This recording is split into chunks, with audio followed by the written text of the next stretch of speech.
Эрамызға шекемгі 30 жылдың жазында Октавианның әскерлері Искандарияны иелейді. Марк Антоний болса, бұл хабарды естіп, Клеопатра қайтыс болды деген өтірік хабарға сенеді. Һәм семсер менен өзін жаралап, өз жанына қастетеді. Ол еле қайтыс болмастан дем алып атырған уақытында Клеопатраның алдына алып келінеді, һәм оның қолында жан береді. Клеопатра болса, Октавиан тарапынан тұтқынлыққа алынбайды.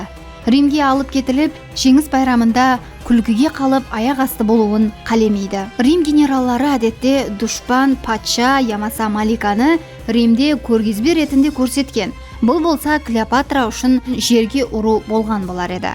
Осының себебінен Клеопатра эрамызға шекемгі 30 жылдың август айында өз жанына қас етеді. Тарихи рауаятларға қарағанда ол өзіне жақын екі қызметшісі менен бірге арнаулы таярланған зәһәрленген жыланды, әсіп ямаса кобраны алып келуді бұйырған. Жылан оны шаққанынан кейін Клеопатра әсте ақырын өмірден көз жұмған. Басқа бір деректерде болса, ол зәһәрленген ине ямаса ішімлік арқалы өмірден көз жұмған. Анық себеп белгісіз болса да, ұлыма пікір ол Римге тұтқын болудан бас тартқан. Клеопатраның өліміменен бірге Птоломейлер династиясы таусылады. Бұл династия Александр Македонский өлімінен кейін Мысырда құмранлық еткен грек македониялылар нәсілінен болып, дерлік 300 жыл дауамында Мысырды басқарған еді.